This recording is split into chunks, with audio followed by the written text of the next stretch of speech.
اعوذ باللہ من الشیطان الرجیم بسم اللہ الرحمن الرحیم۔ ایک مرتبہ نبی پاک صلی اللہ علیہ وسلم نے حضرت ابو بکر صدیق رضی اللہ تعالی عنہ کو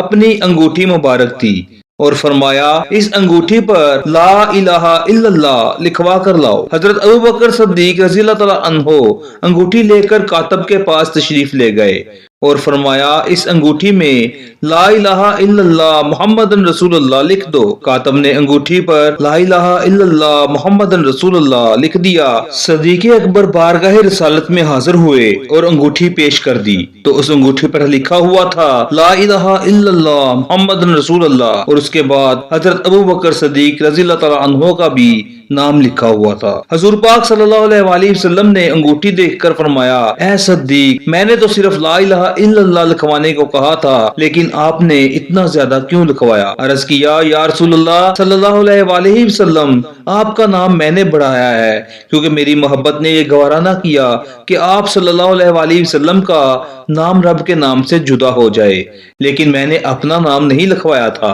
اتنی دیر میں حضرت جبرائیل علیہ السلام تشریف لائے اور عرض کرنے لگے یا رسول اللہ صلی اللہ علیہ وسلم، صدیق اکبر رضی اللہ تعالی عنہ کا نام میں نے لکھایا ہے کیونکہ صدیق اکبر اس بات پر راضی نہ ہوئے کہ آپ صلی اللہ علیہ وسلم کا نام خدا کے نام سے جدا ہو جائے، تو خدا بھی اس بات سے راضی نہ ہوا کہ صدیق اکبر رضی اللہ تعالی عنہ کا نام آپ کے نام سے الگ ہو جائے۔ امام فخر الدین رازی رحمت اللہ علیہ نے تفسیر کبیر میں اس روایت کو نقل فرمایا ہے، اور اسی طرح حضرت انس بن مالک رضی اللہ تعالی عنہ سے روایت ہے کہ جب حضرت ابو بکر صدیق رضی اللہ تعالی عنہ کا آخری وقت آیا تو حضرت علی رضی اللہ تعالی عنہ بھاگتے ہوئے آئے اور آپ کی زبان پر یہ لفظ تھے انا للہ و انا الیہ راجعون، اور آپ نے حضرت ابو بکر صدیق رضی اللہ تعالی عنہ کے چہرے سے کپڑا اٹھایا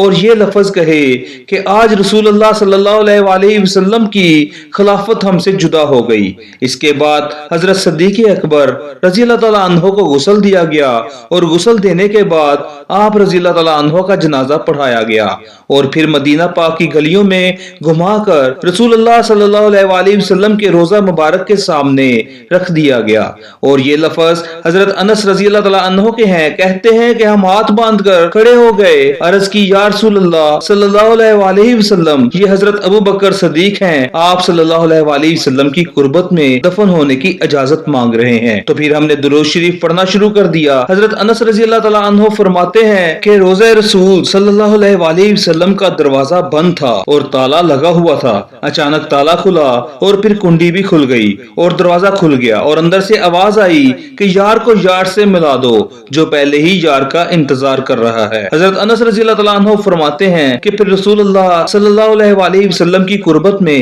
حضرت سیدنا صدیق اکبر کی تدفین کر دی گئی۔ ناظرین، اس طرح کے مزید واقعات کے لیے ہمارے اس چینل کو سبسکرائب کریں۔ بہت شکریہ۔